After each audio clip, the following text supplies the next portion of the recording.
Hey guys, welcome to the Octopodd. Yes, that's Octopodd with 2 D's, because in life, double D's makes everything much, much better. I'm Curtis, I'm the loud one, and this is Chris. He's the fat one. Hi! There was an attempt in that hi. Today we're going to be talking about the 3 films we watched the week of, which is Air Force One, Street Fighter, The Notebook! And before we get into talking about these 3 films, I want to ask you guys, please ask us questions. We need questions! We need your questions desperately. This is a life or death situation. Give me your questions, god damn it. Give it to me now.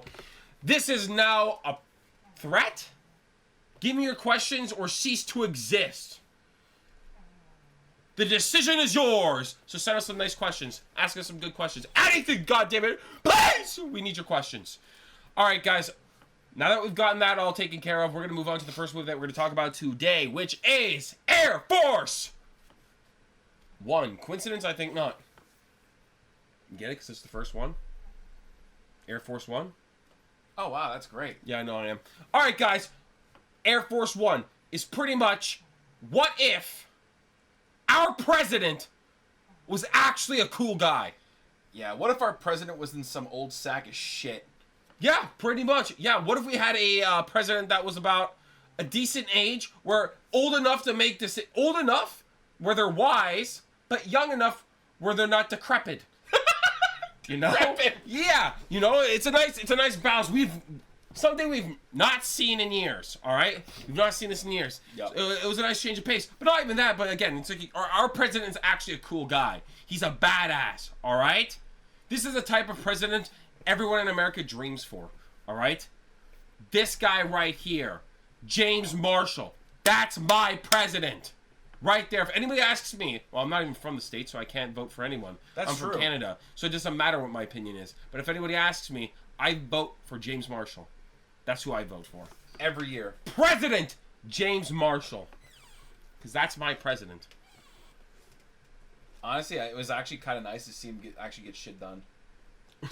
Yeah, president who gets shit done. Yeah, right? Who actually does what he says he's going to do. Yeah, he actually went up a flight of stairs, you know. Bro, okay, yeah, okay. I have to tell you guys, as soon as we stopped watching the movie, I turned to Chris and I was just like, when I saw James, when he was like walking up the stairs to get into Air Force One, I almost burst out laughing because I thought about like Joe Biden falling down the stairs or falling up the stairs. Because I remember someone edited it like it was like Super Mario 64. Yeah. And he like fell down and he was like, wow! Like that, man.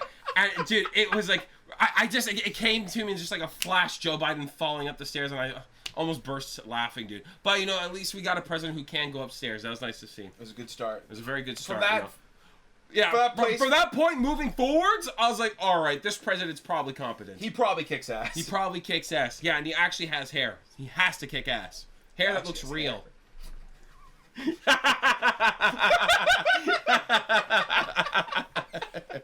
No, I gotta say, like, the movie was actually just a genuinely good movie. You know, you never think like your president's gonna save the day. It's kind of just like Die Hard on a plane. Essentially, it's Die Hard on a plane, and what made it interesting was just like the president is the hero, while in real life we're used to getting screwed over by our presidents. This one's saving the day. You know, so it was a nice little change of pace that we got here. Truly a piece of fiction. Oh my god, yeah. But it was no, but it's like he was genuinely a cool guy. Remember, like even in the beginning when he was doing his speech and completely went off script and he just did what he wanted because he knew it was the right thing. Saying like he was just saying all the right things that everyone feared. Yeah, you know, and there was terrorists are assholes. We don't negotiate with them. We go yeah, only we black. You know what the thing is? He actually kind of proved his point at the end. Yeah, you know did he negotiate with the terrorists? No, he lied to them. He says, yeah, we're going to do it, and then they just pulled out quick. Yeah, they pulled out last minute, right? Psych! He's dead! They pulled out last minute, yeah, you're right, and they got the guy, they ended up getting him last minute, the big bad guy. I can't remember his name, but he got blasted shit, that's all that matters. Yeah, that was, dude, isn't that the most unfortunate thing? You're literally you're just confirmed to be released from prison. You walk out, you're about to exit the gates, and you just get gunned down right at the helicopter, your escape chopper, essentially. Yeah. That, bro, if I was a bad guy, man, I would be upset. It's a bad day for a bad guy. Yeah, bad day for a bad guy. That's true. Yeah. Yeah, but Gary Oldman, dude, was just like, honestly, everything he's in, he kind of just steals the show in a sense. Gary Oldman? Yeah, he really just always like... He played a really good villain in this, and...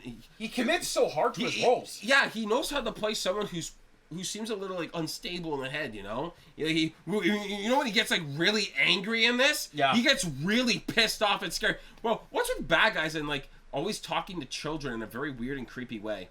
Remember when he's talking to James's daughter? Yeah. And he's, like, caressing her side of her face and stuff? What are you... Like, stop that. I don't like that. Stop it. Why do bad guys always... Bad guys always do, like, creepy monologues with children, or they shoot and kill their wives. Or cheat on them. Cheat or kill their wives and have creepy monologues while touching children, like caressing them and stuff like that.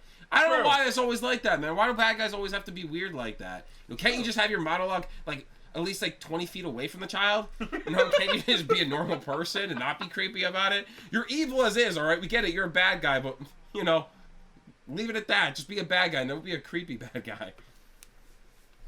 Creepy bad guy. Yeah. But, you know, I have to say, I do like this bad guy a lot. Well, I like the villain a lot. Ivan. I think his name is... I think his name was Ivan. And what I Generic Russian name. Generic Russian evil name. Ivan, you know? And what I like is this... He was very, like... He got shit done.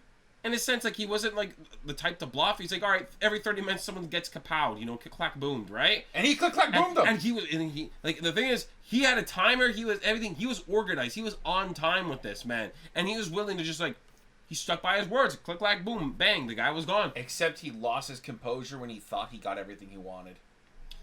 Yeah. He got too full of himself, man. He thought he was truly winning, everything's working out. To be fair, though, he got a lot of, like, wins, right? He ended up having a mole that was implanted with the... Guys, we're going to get into that.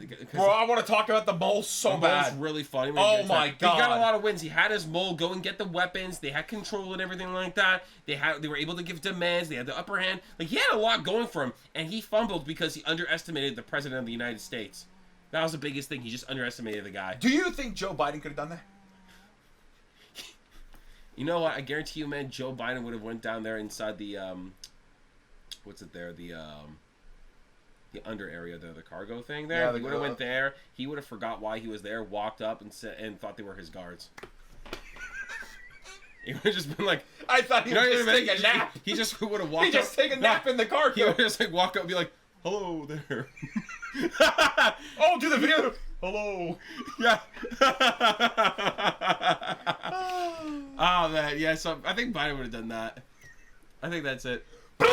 Yeah, and if it was Trump, he would have actually left. Yeah, Trump would have... You're so right! He would have ditched the plane! 100%! So that's what would have happened. His wife and children, they'll be fine. Get a new one. Get a new one. I think that's how it would have went down for the two of them. Do they both suck, honestly? Yeah, that's how it would have been down for them. They ain't no James Marshall. That's for sure. Sure. Okay, guys, screw this, all right? I could talk about this all day, but we need to talk about the mole. The mole's the most important thing we want to talk about this film because I feel like the mole was the funniest thing ever in this. It was the only plot of this film that was horribly done. But in a way where it was absolutely hilarious. And it actually amazing. Yes, because you're introduced to the mole so early in the film, which is very bizarre. I thought if they left the mole ambiguous or more vague and made you have to figure out who it was, maybe it would have been a little bit more interesting. Kind of like a twist at the end. Like, yeah, just a quick curveball right at the end of the film. But no, they show you full frontal, face and all, who the mole is. And you're like, oh, it's this guy, all right. So the entire film, you're waiting for this asshole to reveal himself as like, ha-ha, I was the mole the whole time. In the entire film, he had many opportunities to do it. He had so many goddamn opportunities to do it, and he never did it. Never did it.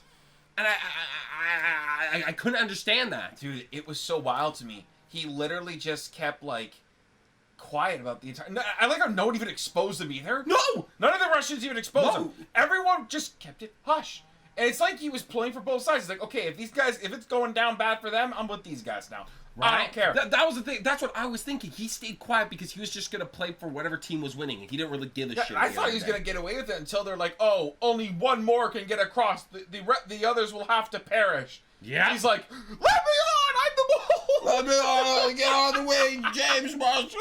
Either get on. I love the like the He ending. shoots William H. Macy, bang! Yo, man, you know what? I'm gonna be honest with you. William H. Macy, I was like, okay, he's alive for too long. Like, Yeah. I thought he was gonna die way earlier on, dude. You know what? Yeah. You just knew that character was going to die at some point. Dude, he had no chance in hell. He's like that guy on Star Trek with a red shirt, man. Oh, he was meant to die. Pretty much. And I kept waiting, like, dude, this guy has to die. You know, that's the funny thing. The mole took forever to reveal himself, and William H. Macy took forever to die. Like, he lived longer than he should have. That was a twist in itself. And luckily, we got both at the same time. Yo, It was like an epic climax. Yo, you're right. They kind of just like solved both right at the end. They're Yep. like, here it is. Bam. There He's you the go. mole. He's dead. That's it. That's how we do it. And I love the shot of him on the plane. He's on his knees. And you just see like the airplane just crumple up like a tin can. Oh, in bro, the that water. was wild as Dude, shit. That was a really funny scene. Holy shit. I loved it so much, man. Again, like, I can't believe it dragged out as long as it did. There was even moments where I totally forgot the guy was even there as the mole. Right? Like, it totally escaped my mind. Like, they really didn't give a shit about it. You know what the funny thing is? They probably could have gotten away with it if the guy wasn't such a jackass and just revealed himself as the mole. And just did something, helped out a bit more. All he did was literally give them weapons, and then he was just like, all right, that's enough. That's it for me. That's it for me, guys. I gotta stay incognito. I can't come out now. You just do whatever you guys gotta do. Like, all right, cool. It was amazing. It was amazing. I'm not even kidding. I think there's like 3 to 4 times in the movie I was just like, this is it. He reveals himself. They blue ball you. Yes! They blue balled me. I was like, all right, the mole reveals himself here. This would be a really good moment right here. You know, like even the moment where they had James's daughter and his wife hostage, and James is like inside the cockpit or like near the in cockpit, the cabin with them, and stuff. Yeah, and they're talking and stuff like that, and James is like handcuffed or tied, his hands are tied behind his back. I was like, this is the perfect moment to just say, hey, I'm a mole. Hey, I'm a mole. What's up? Yo, I'm bad guy. Yo, Ivan, good job, man. We did it. Things are working out here. And Nothing. he could have helped them out at that very moment instead of just as soon as like James like unleashes himself, breaks his chains or his He didn't even try ropes to or help. something like that. He literally just stood there and watched. I couldn't believe it. I was genuinely like, what is going on here? What a shit mole. Yeah, right. I was genuinely confused. I just didn't understand what the hell was going on. I don't know the whole mole subplot. Well, lack of plot, more sub than plot, was very weird. I loved it. But you know, at the end of the day, I think it made the movie more fun, like better in a It sense. made the whole ending of the film hilarious. Yeah, It was did. just great. And also, I wanted to mention Ivan's death. Oh, whoa, Whoa. that was hardcore as shit, man. I actually like that a lot, man. The parachute. Yeah, he literally gets hanged by a parachute or something like I that. think he just broke his neck. Yeah, or just something. like he was snapped. he was gone. And flying away. That's what I thought was like, okay, now the mole comes out again. No mole. That was Not like until the final moment where he's like, oh, I don't get off to live. I'm the mole. I was the mole the whole time, you idiot. Let me off. I don't know. That was just goofy as hell. I loved it so much. That entire plot line was goofy as hell. I don't know why they had the moles just conceal himself for that long. But it felt like you know what it felt like? It felt like they needed a way for the Russian bad dudes to hijack they needed have Air Force One. have a way to hijack Air Force One. Yeah, right. And an inside guy made the most sense because like literally there's no other way to do it. But it was like that was well written. Yeah. But then they wrote that in and forgot about it. Yeah. The entire script, they forgot about the mole. Yeah. I honestly thought that they forgot he was the mole, and he was just never going to reveal it. Really thought that was the play they were going for. Then he's just like, I don't want to die. I don't want to die, but I'm the mole! And it explodes. It gets crumpled up. God, I love that shit. I don't know, man. All in all, great film. I love. Yeah, overall, it was a very. I think it's like you said. It reminded me like the classic action films, like as you said, like Die Hard. It's just Die Hard on a plane with Harrison Ford. It's just a man trying to save his family. That's it. Pretty much, you know. And you couldn't ask for more. It was really good. It was very well done. It was a very fun movie. Harrison Ford, again, always plays a perfect lead role, man. He's such a badass. I love him. Very believable badass. Yeah, he genuinely is. Oh, one thing I also want to talk about before we skedaddle, man. Skedaddle! There's two things I need to talk about. Oh, shit. That was like, one thing that was crazy is when they blew up the tanker trying to refuel them. Yo, bro! Oh my god! Whoa, I forgot about that! That was funny. And not even that. My favorite part that I thought was kind of... It's supposed to be a very, like, heroic, sincere moment. I thought it was really funny is when they're on Air Force One at the very end of the movie, and they're trying to fly out.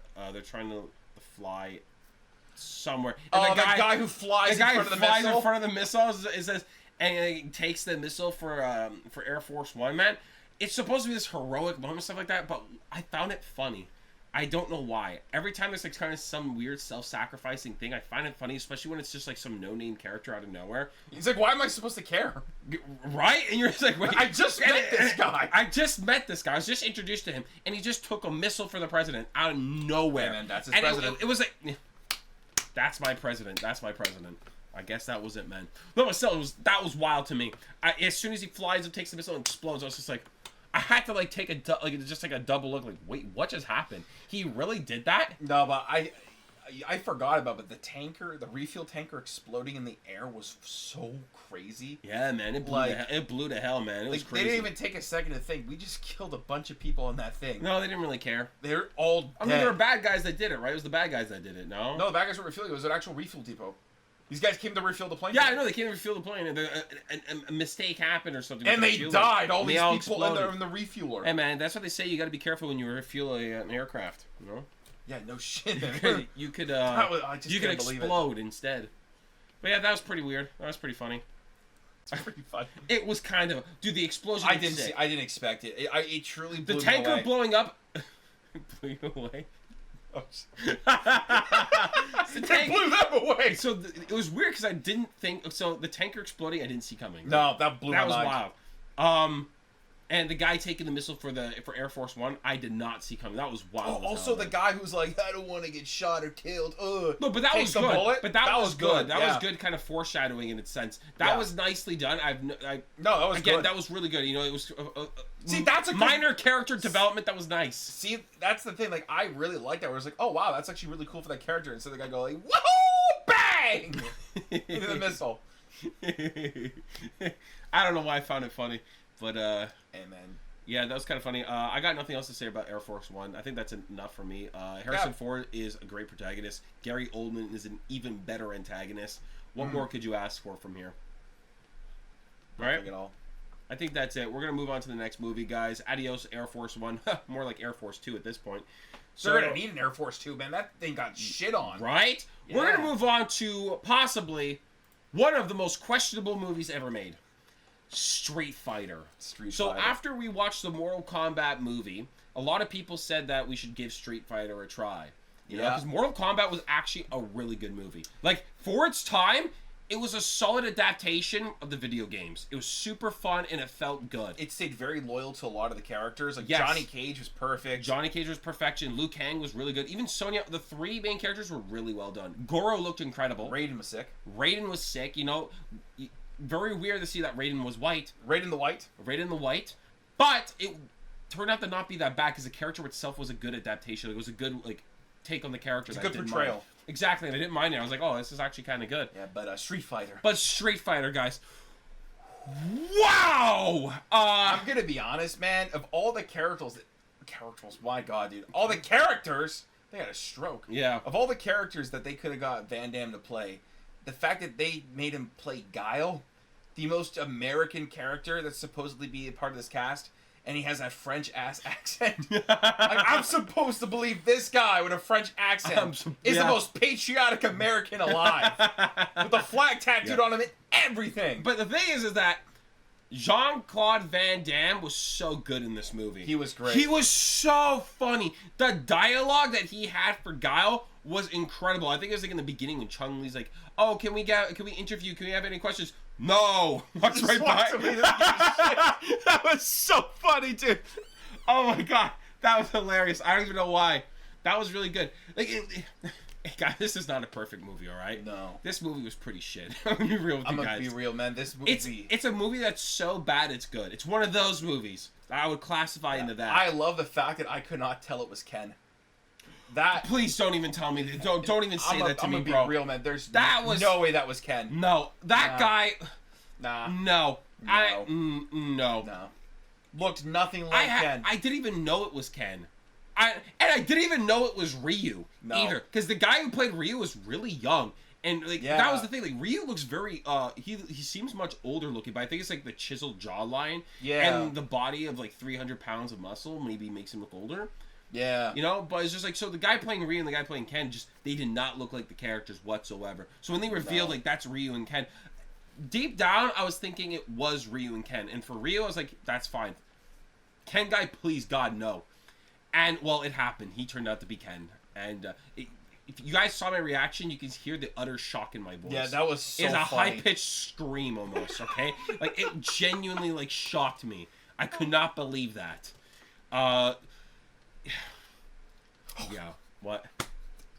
Okay, we're going to talk about the good casting. The good casting in this film. I was going to talk about another one, but okay, we'll go with the good one. The good casting, the guy who played Bison was actually really good. Dude, I love Bison's monologues. He just really had good. these monologues that would go on and on and on about, like, his utopia world. With his bison dollars, his bison land. Yeah, he literally made his own currency. Like, he was that confident in taking over the world.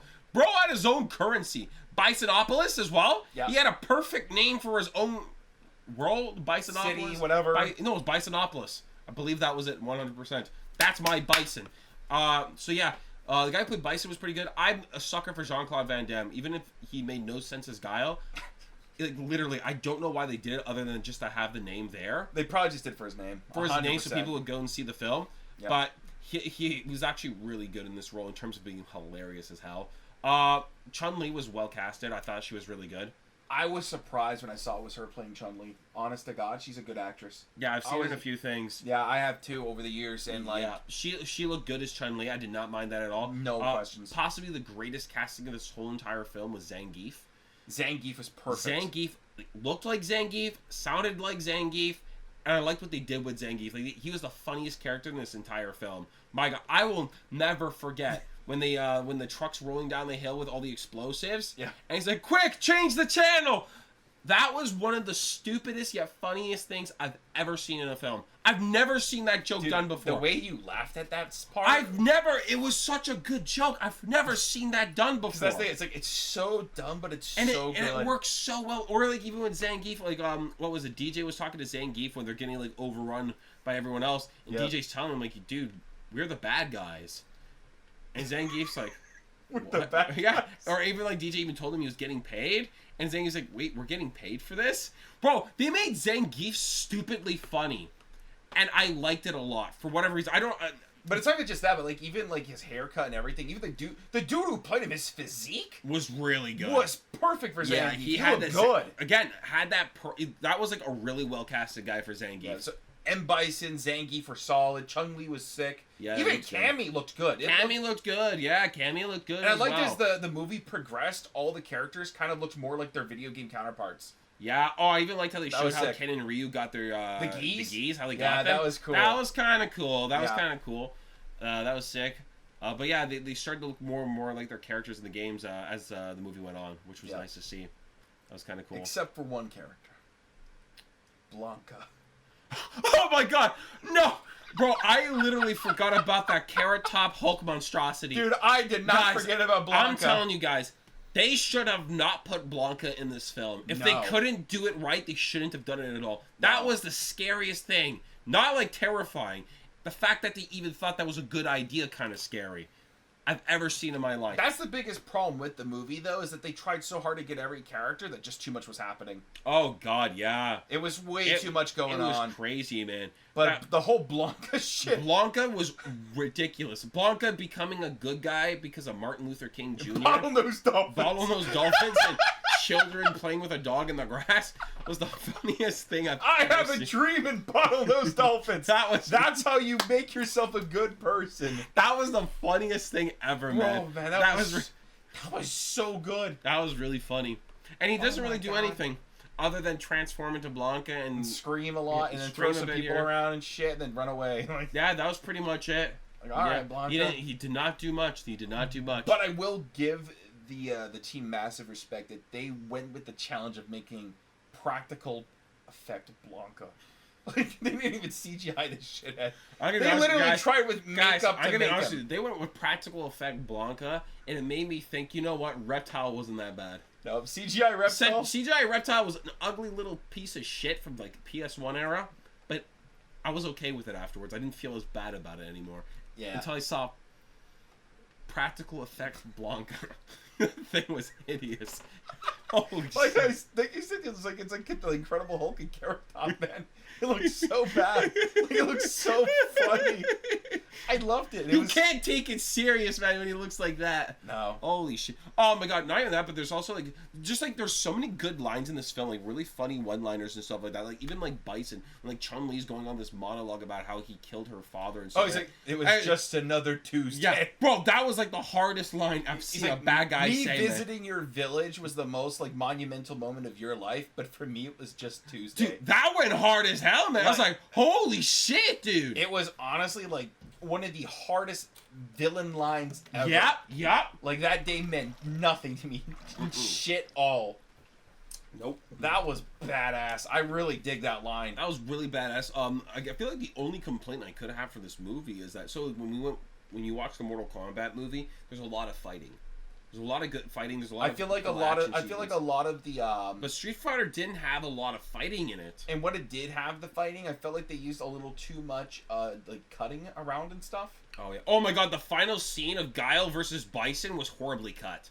Horribly cut. Yeah, man. It was like all over the place. It was like there's moments where Bison fell down. He's standing again. Like, bro, what he's happened? standing in the next scene, but he fell down. How is he standing? Yeah. Dude just got laid out on his ass, and he's just standing up in the next cut. Like, how? Yeah. Again, it was some of the action scenes were cut very weird. Yeah. You know. Well, that was a shame, because that was the cool thing about the Mortal Kombat film, is that they really, specifically Johnny Cage and Scorpion. Like, man, they really took some long... And Liu Kang versus Reptile. Yeah, they took some long shots. Those are the two good ones. And kind of let them interact, and you get like a full perspective of how they're fighting, and that was great. Yeah. I really hate that the choppy, cut up, editing, fighting shit. It's so awful, man.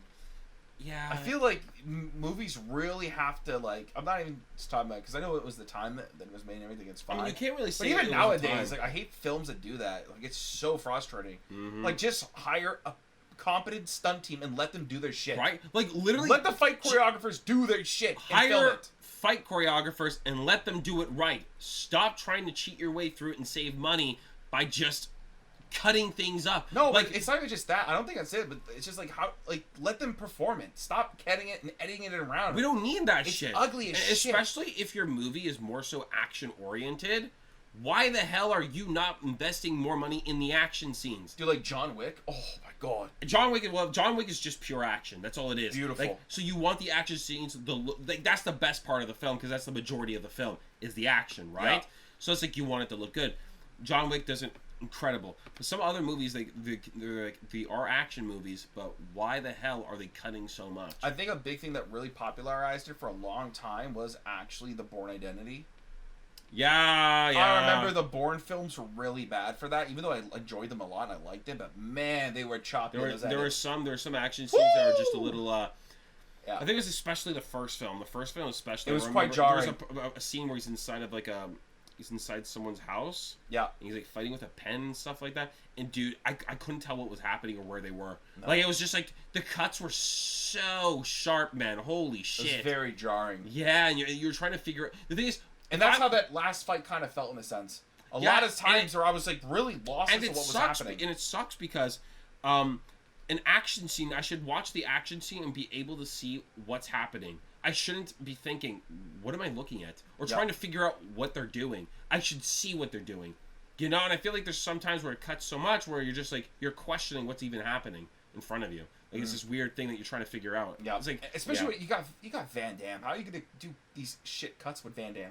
That's what I didn't like. I did not understand that at all. Maybe it's because with Bison, they didn't really know how to really portray his action and stuff properly enough. Maybe they kind of got a little confused utilizing him. Maybe.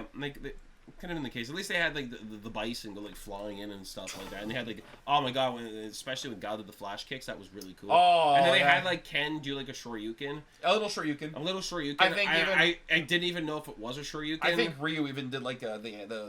The Hadouken. Yeah, he did Bang! the Hadouken. He did the Hadouken and bang. But it was just like a Hadouken, but he just did this and a little like sound effect played. Yeah. Nothing came out. I was like, oh okay. Oh, also a character that kind of looked like the character. I think Balrog was fine. He had the hairline and everything.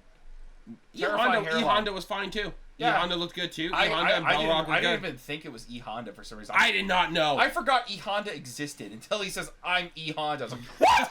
That's E-Honda! Yeah. Like, I forgot about him for a moment there. And he's like one of my favorite characters to play. Like, he's the biggest guy and I forget him. Like, of course it's E-Honda. Who else is he going to be? My God. Are you okay? I was just drinking water. That was it. That was kind of funny. You were just drinking water? That was that whole thing? Yeah, that's kind of funny. That was it.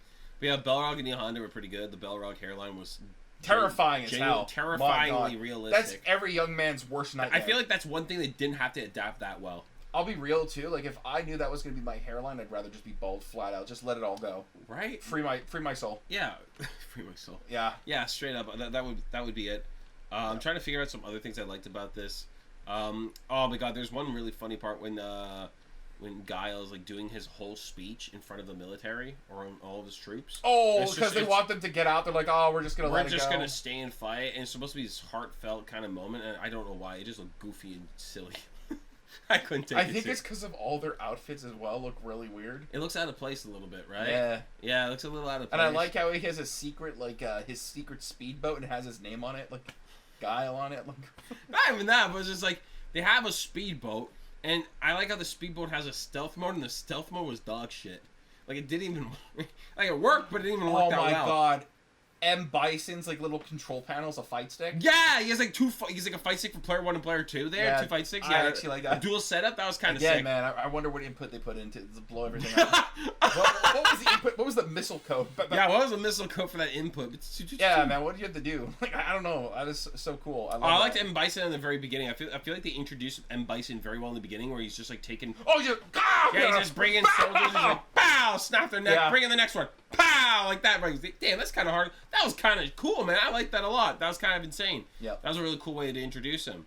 I'm just trying to think of more of this film. It's hard because with this movie, there's so many things that steal the show. Like Blanka, especially, man. I feel like it's just like Blanka feels like a fever dream. I just feel like, why the hell was he even here? You know? Again, I felt like that whole plot line of Blanka was relatively useless. Even Dalsim as well as a scientist. All of it really wasn't necessary. They could have scrapped all of that and maybe, I don't know, put some more effort around the rest of the plot. Oh my god, my favorite scene. Okay, guys, my favorite part of this film was when Guile's like in his speedboat and they're going for the final fight, and the guy says, "Leave some for us." And that really, you could tell it was like dubbed over. Like it sounded like it was dubbed over, and it just sounded so like out of place. It was hilarious as hell. That was really goddamn funny. Oh, bro. Kyle, how are you? Half dead. He's all dead. Yo, he's all dead. Yo, that was so stupid. Holy shit. But oh my god. But you see, the thing is, this movie's shit. But at the same time, there's so many things I like about this movie. I liked it. It's the type of movie I would never recommend somebody, but I would watch it again. If you love Street Fighter, you should watch it 100%. Possibly. So you might have a lot of fun with it. But again, like, I would watch this movie again, yes. Would I recommend it? No. No. That's the thing. No, I could never recommend this. I feel like if you know nothing about Street Fighter, don't even bother. Yeah, you're gonna be even more lost. You're gonna be horrible. You're not even lost. You're gonna be horribly disappointed, just for the fact of what they've done to Blanka. And when you see who's supposed to be Ken. Yeah, I thought it was like, what's that character's name? I think it was Cody. I think Cody or something. Yeah. Because it's just like Ken has a little bit longer hair, you know? So it's just like it was a little too short that I couldn't even tell. There's a lot of blonde white guys in Street Fighter, man. All right? It's not like Ken's the only blonde white guy. Yeah, you know, the only thing that makes Ken a little bit different is that he has long hair. Yeah, you know? a little shaggy long hair. So when you don't have Ken's shaggy long hair and we have like short hair blonde guy, we're just like, oh shit, this could be like a multiple different kind of blonde white guys. Exactly. There's a lot of blonde white guys with short hair. Exactly. You know, you're like, oh shit, okay, who could it be? But the last one I thought was Ken. Oh my god, that was what a reveal, man. was like Balrog's hairline. What a reveal. What a reveal. Should have kept the hat on, buddy. I don't even think a hat would save him. Honest to God. I don't know. I think that's all I got for Street Fighter, man. It's overall a really silly movie. Yeah, but I enjoyed it. I enjoyed it for what it was. It's not a perfect movie, and it's not a good movie. No. But it was a fun movie, so I'll give it that. It was a very fun movie. Alright. We're done with Street Fighter, guys. We're going to move on to the final movie of the week, which is The Notebook. This is the movie we decided to do because, like, Valentine's Day is pretty much the day after, which is pretty much today when this comes out, I believe. Wednesday's Valentine's Day. Today's Valentine's Day? When we record this, okay, when this uploads, it's Valentine's Day. Really? Yes, I believe so. Check the calendar real quick, man. Guys, we're checking the calendar. Guys, I gotta make sure that I don't look like an idiot. I don't want to look like Blanka. Holy shit, it is. I told you. So technically, this is coming out on Valentine's Day. So if you're watching this, I'm sorry. That means you don't have someone special to celebrate Valentine's Day with. Sucks to suck, and losers. I feel even more sorry if you're watching this together. Anyways, The Notebook! We chose The Notebook because it was we knew it would release the day before Valentine's Day, and this is probably the most talked about romance film. Dude, I remember people talking about this all the time. Like, when it dropped, man, people were going crazy for this shit. When this movie dropped, man, every woman loved this film or would talk about this film. Like, it was, like, you heard of it. All right, I never saw it until now, obviously, but still, like, you knew of it, of its existence. Yeah, because it was like the biggest thing when it came out, and nobody would shut up about Ryan Gosling then and now. They should never. True. They should never. He should, like, live on in our hearts forever. But yeah, so we watched The Notebook, and you know what? The Notebook is one of those movies where I genuinely thought I was gonna hate it or I wasn't gonna like it. I thought it was gonna be like a cheeseball shitfest. Right, I thought it was gonna be some kind of sappy, cheesy kind of, like, I don't know, some dog shit romance thing that I was gonna be a fan of, and it turned out to be way better than I expected. Yeah. It was a pleasant surprise, if anything. It really was actually far better than I would have anticipated. Yep. And I really enjoyed the acting all around, like specifically like from like Ryan Gosling and Rachel McAdams, like them, like they really were great. They were so amazing. They killed it. Yeah, not even that, but even like the people who played the older versions of them, they were phenomenal in this. Yeah, you know, they were really good in this. They chose very good actors for each role. They just felt good. But the movie itself was. But you know the thing is, the movie was very predictable. In a sense, you could tell it was their older versions, and he was trying to talk to her or something. Very early on, and I felt so bad because in the early, you mentioned dementia within the first 10 minutes of the film, and as a joke. And then as it went on, I realized, oh my god, she has dementia. Literally. I was like, oh. And the funny thing is, I even said this when we finished. I said this in the outro of the film. I even said, like, when you mentioned that in the beginning of the film, I was like, wow, that's gonna bite you in the ass at some point. That is gonna bite you in the ass hard. As soon as it like was coming together to me, I was like, oh god, I'm such an asshole. Yeah. Oh. Hey man, you know, I was too smart. You're ahead of your time. Called it. A little too fast, you know. Yeah, but I felt like their whole story was quite sweet, but also incredibly depressing and sad for like Noah. Oh my god, this man held on. I have some interesting opinions on this film. Oh, you want to go first? Well, no, I do agree with you that they were madly in love with each other, but they knew that the relationship was they would fight quite a lot. You saw there was many instances where they were a lot of friction, and arguing. There's some friction here and there, but they truly loved each other. That they were willing to just like stick with each other regardless of the fighting. Not that, but it would kind of like just die down right away. Yeah, you know, they would argue a lot, but it would be quick. It would happen, it would go. It would happen, it would go, kind of thing, right? Yeah. It would be fast arguments. So nothing really like big in a sense. And you know, when they split off on their own, man, Noah just gets shit. Life just takes a shit on him. Oh my god. Not only are his letters not being read or being seen because of... And he did it for an entire year, every single day. Every single day, for a whole year, he wrote letters and not a single one was read because her mother... That was actually an interesting twist in showing that her mother actually went through the same kind of like summer romance. Her mother was trying to protect her. In a sense of because telling she thought that she made the right choice back then. So she was trying to force that choice upon her daughter. Yeah. That was the thing. Yeah. You know? And as you That said, was that wild. was I didn't expect that. that at was a all. really good twist when she opened up to her daughter and showed her the man and whatnot that she fell in love with years ago. And you saw how emotional she was about it too. How like you could see that she genuinely loved this person at some Yeah, point. but she's and like- even she mentioned like I don't even know who he is anymore. it's not even just that. She's like, I love your father and who I'm with now and that and everything.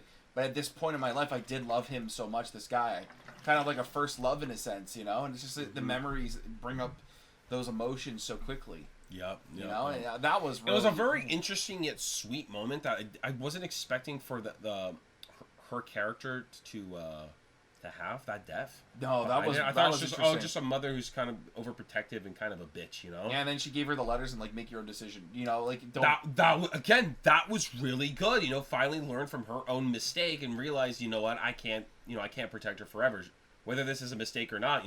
Yeah, because she led her to believe that Noah just didn't care no more. No letters, no nothing. Didn't even try to write. When it's total opposite. Noah never forgot about her, and like his life was just so sad. Goes to war, his best friend dies, come back home, get his dream house, dad dies. Yeah. Holy shit, man. Well, I want to say that Noah's father was so good. Like, he was a really good father to him. Holy shit, he was cool as hell. Yeah. He's very supportive of him with Allie and everything. Yeah. He was really trying to like help him really like just being supportive of the relationship and everything. Mm-hmm. Not only that, but like he comes home from the war and everything. He's like, oh yeah, by the way, I sold this house. We're buying your dream house and we're gonna work on it together and build it. Yeah. Like, dude, what the hell, man? He was just such a good father to him. And that's why, like, you could understand the pain as soon as his father is gone. Like, that was the last good thing he had in his life. And that's why he... Because in his mind, he lost Allie. He lost his best friend. He lost his father. And that's why he just went through his depressive, manic episode. He became a raging alcoholic, man. Alcoholic. Yeah. A hermit as well. He was secluded to his house. He wasn't interested in leaving.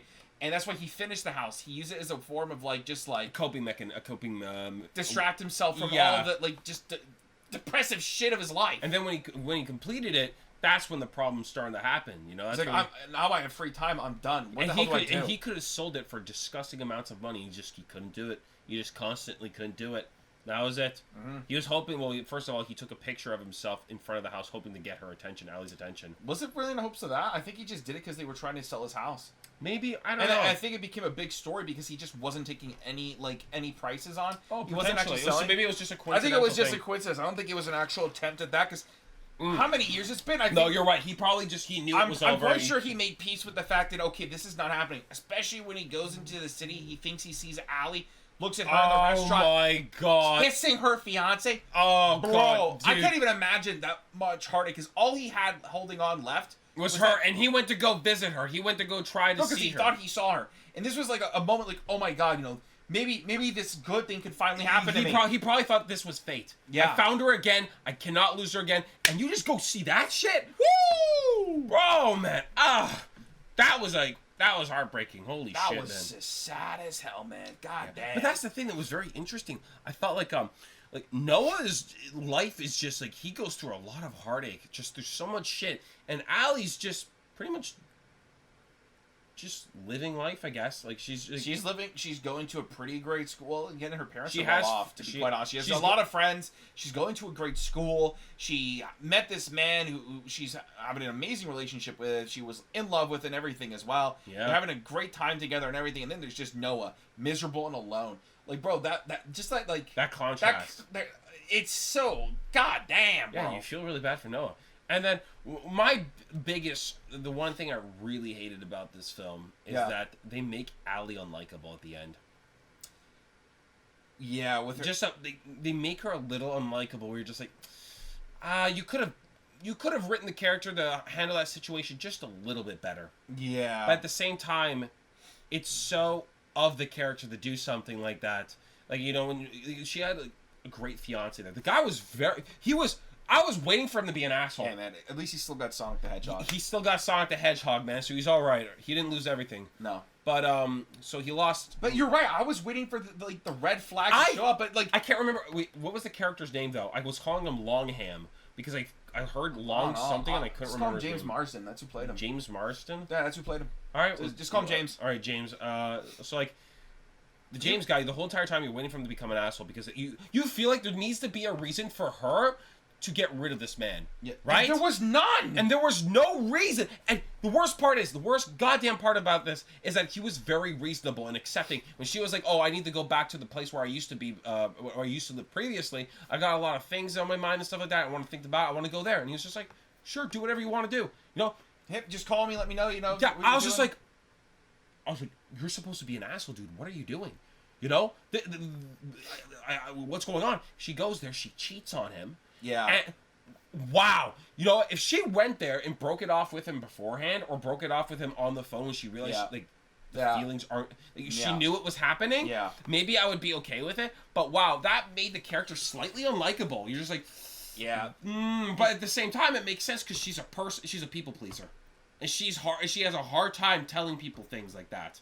Yeah, she has a hard time telling people no. She doesn't want to hurt people, essentially. Yeah, but because of that, she ends up hurting them even more. Because what she did to, like you said, like even I agree, like it made her very even though you could understand her personality. You understand it. I get it. How she is the way she is and why. But at the same time, you're just like, God, that's such a shitty move, man. Yeah, because again, he's like, there's nothing wrong with him. Nothing wrong with the guy. He was a nice guy. Mm-hmm. At first, I was like, oh my God, he's going to be a dickhead. And like you said, it never happened. Never happens. It was just two really understanding, pretty decent, good guys. Yeah. You know, it was just depressing. But I think, like, of all the things that, you know, was sad was basically them as they were older when he's trying to have her remember. And he gets that moment with her and he has, like, the candlelit dinner. Yeah. And then she forgets who he is midway through and starts, like, screaming. Oh my God. Yeah, that was a really hard part. That was a really hard part. I've taken care of people with brain cancer before. So that kind of... So you have experience with people with dementia. It's not like a romantic thing, but it was like a close family member who, you know, I care for and stuff. And dude, it was so relatable. Yeah. Where that happened to me too, where I was like just hanging out with her, and all of a sudden she like didn't know who I was and was screaming at me and yelling at me. That shit was really like just the first time really like shocked the shit out of me, and it was kind of like scary. Oh yeah, for you know, being threatened they're gonna call police on me and stuff. I'm like, what? Like hello? We're just chilling. We're just chilling. I'm hanging out, taking care of you. And we're chilling. We're having a good time, and all of a sudden I'm getting arrested. Yeah, that was wild as shit, man. And like it kind of like brought back those memories. Like Jesus, and it's very accurate. And it was just suppressing, just this reaction, like he's shaking and everything, because he thought he had that moment of where he finally thought he had some time with her. Yeah. And you know what the sad thing is like he did, but it just wasn't enough. No. You know, you kind of got that taste of the person you used to love, and then boom, they're back to being someone you don't know anymore. Yeah, I kind of did find it quite sweet that the ending of the film is them literally just dying together. That was good. That was a good way to end. I was satisfied with that and really like, wow, like that was just like pretty beautiful. That was a good way to finish the movie, yeah. Yeah, I was more than happy with that, man. I thought it was great. Like she kind of remembered him there in the bed too, and like she was recognizing she was forgetting, and like, there was problems going on. Yeah. The fact that, you know, their last moments together was her remembering him, and that it was then truly them together was actually really sweet, and I really liked that a lot. And you know, it's just like, just wild, you know, just Noah's devotion to her and his absolute undying love. Truly loved her. That was it. Yeah, he truly did. Yeah. You know, just goddamn. That's it. Like, all in all, it wasn't all that cheesy. No, it was actually a pretty good story. I thought acting was solid. I feel like the problem as to why I thought it could have been like a cheesy romance film is just how overhyped it got when it released. Yeah. So it made me just think, I thought it was just overhyped, but I kind of get the hype now. No, it's quite a lovely story. You know, it is a good story, and it was a very good movie, better than expected. Mm-hmm. And I don't really have anything else more to say about The Notebook. About The Notebook? No. Nope. Not really. No. Pretty good movie. I think that's about it for that's it for the 3 movies this week, guys. Solid movies, actually. I like how we had a lot of variety this week. You know? Yeah. We had straight up action film, straight up shit film, and a romance film. And a romance film. I kind of like when we do that with weeks where you have 3 like just wildly different genres. We might try to do that. Sometimes I know it's we go on a little binge of like the same thing, the same genre. Maybe we'll do a couple comedies, maybe we'll do a couple actions in a row, but I think it's kind of fun just like do varieties here and there. It makes the podcast more interesting to talk. Well, it gives us more things to talk about. Yeah, but in the future I think we might even just do another trilogy or something. You never know. Guys, yeah. Because the podcast podcasts are more interesting when we do trilogies. Yeah, prepare yourself. There's going to be more trilogies being done in the future, especially in April. Yeah. So, spoiler alert, April's going to have a lot of trilogies coming out. Our editor's taking the month off, so we're doing a lot of pre-recordings. Yeah. So we think the easiest way is to just do a lot of long-term films, like trilogies, maybe 4 films in the series. Stuff like that, because it's easier to fill up the days. Yeah, so we don't have to think too much of what to watch. We just watch the Yeah, trailers. we just bang do. them out. So in April, you're going to see a lot of that. So look forward to that. Yep. We're going to move on to the questions, guys, because clearly we're done with the films. So let's move on to the first question. Let's bring them out. That's it, man. Let's bring them out. Okay. Starting with the first one at the top. All right. Go ahead. Oh, this is from Angela Graves 865. Said, "Hi guys. First of all, I love your channel and think you're both hilarious. Thank you. Thank you. Second, if you like Shane Black, then add Kiss Kiss Bang Bang to your list of movies to watch." We've actually considered that one many times. Yeah, it's been considered. Don't worry, it's already there. And third, question about Chris's chair confused me. Are you confined to a wheelchair, or am I missing something? Oh, God. I think it's because Saporos' Yeah. question. Yo, Saporos. I hate you. I see you, man. I hate you. My main man. I hate you. That's my man. I hate you. No, it's just a little joke Saporos always uses on Chris. He always That says, it's because I'm fat and I never get off my chair. yeah, it's pretty much just like That's the peak of the joke. The It's peak not bad. joke is haha Chris is fat. That's the punchline, all right? So yeah, that's about it. Next question. Let's get to the next one. All right. That was a quick one. All right. Hakuna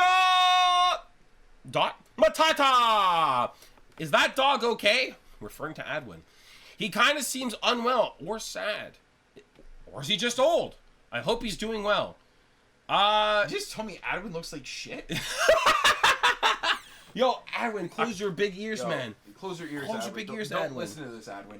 He's old. He's old. He's old, for God's sake. He's an old dog. He's like 11 years old. All right. Bro is old, man. Why does he look decrepit? Cause he's old. You're gonna look decrepit, sad, and unwell when you're old. Yeah, when you're the same age as Adwin is in dog years, You're gonna look like comparison- shit too. you're gonna look like shit as well, buddy. You know? No, but all jokes aside, he's doing very well. Yeah, he's doing extremely well. He's very good. Yeah. Don't worry about him. He's just an old dog. That's it. He recently had a massive asthma attack that took a lot out of him, but he's recovered fully, and he's actually doing the best he's had in a while. Yeah, he's doing really good now. So, Yeah. So he's okay. he's just old. He's just old. Oh, poor Adwin. All right. All right, you got this one. Julesy3. Can y'all please add Burn After Reading to your list to react to if you haven't seen it? The funny thing is that I chose this comment because we've watched Burn After Reading. We've done a reaction to this already, and it's only on the Patreon. Patreon exclusive. We did on the Patreon years ago, and the camera quality is really shit. And I think the mic quality is also shit. So we never thought to actually edit it up for the channel just because No. of how bad it was at the time that we did it. Yeah, so I don't know. if you ever actually want, I don't think we're ever gonna put it on the channel because I'm not kidding with you guys. You know what? Maybe I will kind of rewatch it in a sense, kind of look through it And see if it's maybe we can get away with it. if we can get away with it. But honest to God, man, that reaction is goddamn old. The full version's on the Patreon. Yeah, so if you actually are interested in it, go check out the full version. We cannot promise that we'll do an edit version for this for the YouTube channel. Just the quality is kind of dog shit, guys. Yeah. All right. I'm gonna be real. And John Lithgow was such a fun bad guy in Cliffhanger. Yes, he was. He was actually really good. Good catch on the bald guy thing. Bald people equal evil. True. Bald people are always evil. Next question. Boom. Mason Miller 5382. Team America, please. Funny thing is that we've already seen Team America years ago. Yeah, we've seen Team America. Matt Damon. Matt Damon. Matt Damon. Dude, I love that shit. I love that, man. That was really funny. So, sadly, we've seen Team America, and trust me, Team America is a cinematic masterpiece. Yeah. All right. If you have not seen Team America, please, for the love of God, watch Do it. yourself a favor and watch Team America. The only time we'll do a Team America reaction is if we find some poor asshole who's never seen it. And we'll just watch it with them and put it up as a reaction. Say it, first time reaction, because technically we're lying, but at the same time we're not. Because it's their first time, not ours. Exactly. So technically you can have first time in the title. Yeah, but overall, we're not going to do movies we're very open to films that we've seen, and we're not going to react to we stuff will we've seen. never watch things that we've seen. All right, we'll never react to it. We'll never react to it because we're not pieces of shit like that. Yeah, all we're right? very open about what we have seen, so don't worry. Yeah, so Team America's not going to happen unless we find someone who's never seen it. Yep. So on that note, next question. All right, go. You can read this one. It's Michelle York 7647. Congrats on 140K. Actually 141K right now as we record this. Wow, that's actually that's like 1,000 in a week. Hey man, you know what's up. Woo! You know what's going down. You guys are popping off. Damn, dude. The right. Octokrool homies popping off. My question is, when should your audience expect new content on the Patreon? Never. No, actually. Die. It was the first thing that popped in my head. So we have actually some ideas for the Patreon that'll be coming out at a later date. We wanted to do it actually super soon. We stopped live streaming on Twitch recently just to make more time to do new Patreon stuff.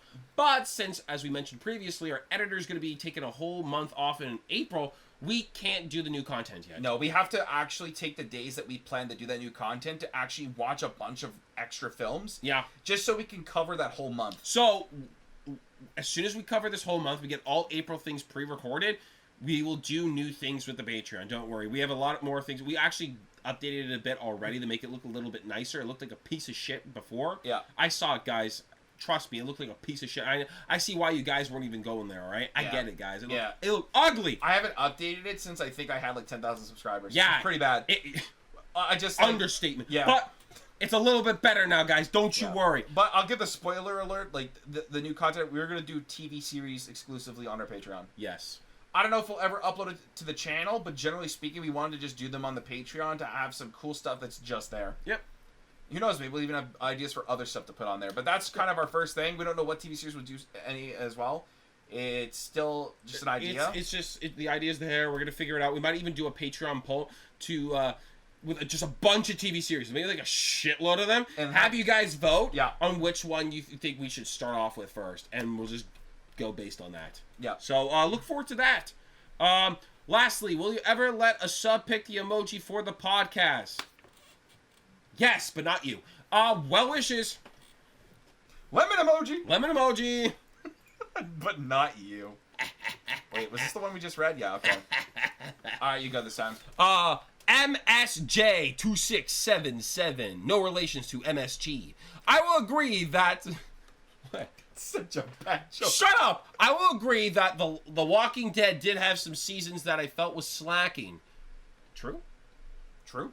I don't know. I've never seen them. I'm asking you. Oh, sorry. Yeah, it has some, Thank you. It has some really shit seasons. Thank you. But I still watch the series because I'm a fan. We need fans like you. We need fans like you. You guys are awesome, and I really enjoy watching your content. True. Well, like The Walking Dead, when we get shit, please keep watching. Yeah. You seem like the perfect fan. Out of all the movies you've watched, is there any that you didn't think you would like, but you ended up really liking it? And if so, have you rewatched it? It's funny that you say this because one of the movies that we just recorded recently would fit this very well. Well, you know what movie it is. What movies have we done? Recently. It's not even like, they don't even know it's coming out. What movies did we recently do? What just recently won on the poll? Oh, yeah, that was good, so yeah! We recently had a Patreon poll for, like, romance films, and the film that won that poll was something I did not expect I would like, but I ended up loving the movie a lot more. Yeah, actually. It was genuinely, it took me off guard. First, it would have been The Notebook. But this movie took me off guard even more, and I liked it a lot. Yeah, you know what? That's a good one. So I would say it, but you know what? This is out right now, but all I'm gonna say is keep a lookout for Friday. Keep a lookout for Friday, and you'll see what we mean. Yeah. It genuinely surprised me. But rewatching, no, we actually have rarely rewatched any films we've done on this channel. I think there's only two we've rewatched. You rewatched The Thing with me. I rewatched The Thing with him. And we rewatched Bill and Ted with Kyle and Brandon. Bill. I would say Bill and Ted is the one that like actually counts because it was in our own time. Yeah. We did Bill and Ted. All right. I don't know why. We watched it with Kyle and Brandon when Kyle was here. I love that movie. It's so damn good, and I enjoyed it. It was just a good movie, and we knew that it would be like right up their alley as well. So we had to share in the glory of Bill and Ted with them. So Bill and Ted for rewatch. Yep. All right. All right, next question, guys. Next question. Mugtown for life. life. I have a question. I'm an old subscriber. Am I awesome? Yes, you are, Mugtown for life. You are awesome for life. All right? And don't let any asshole ever say otherwise. When I went and checked the reply to this comment, someone said no. Really? Someone said no. What a loser. What an asshole! And a loser. And you know what, Mugtown? Don't listen to that piece of sack of shit. All right? I was going to say some bad things. But I won't because YouTube doesn't like it. So yeah, Mugtown for life, you're a really awesome guy. We love you, dude. Love you, bro. All right. Final question of the day. Bing, bing, bing, bing. It is from, not me, 22388. What? Not me. 2388. High energy reactors. Major reactor reacts once upon a reaction. Oh, I think they're saying like who also have high energy like we do in the reactors. I'm gonna be honest with you guys. We don't watch movie reactions. I don't know any of these guys. I don't know who the hell they are. No. Be honest. When I see Major, I think of Major Payne, the film. And that's why I imagine reacting, and I would actually, if it was Major Payne reactions, I would watch that. I'd watch it. Once upon a reaction,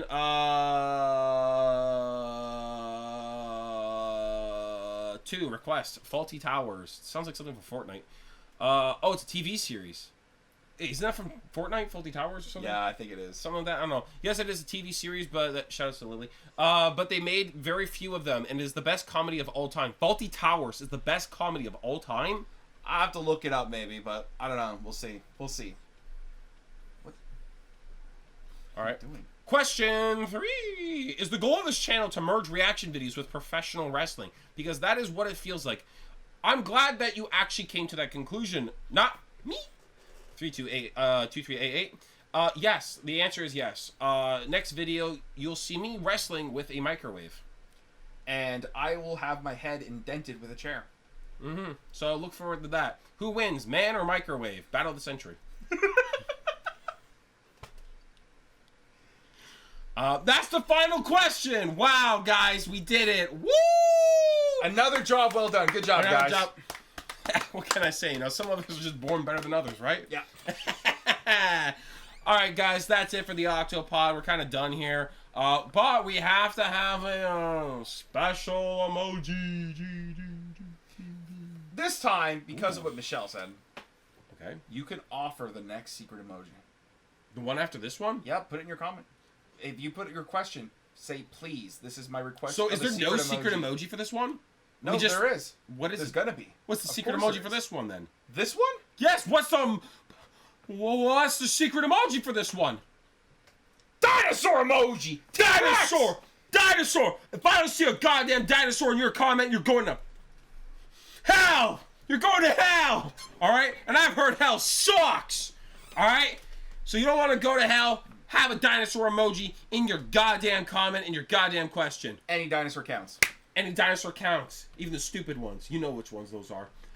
And yeah, and also, you have to put a disclaimer. Your pick for the special emoji. And we'll also shout you out if you win. We will shout you out if you win. Alright? Michelle, you don't count. But anybody else, we will pick you. Alright? So make sure you put a disclaimer. This is my offer for the secret emoji of today's or the next podcast. You know what to do, guys. Dinosaurs, secret emoji, good questions. We'll see you guys next time. Adios. We love you. Happy Valentine's Day for all you single people out there. You suck! Woo! I'm one of you.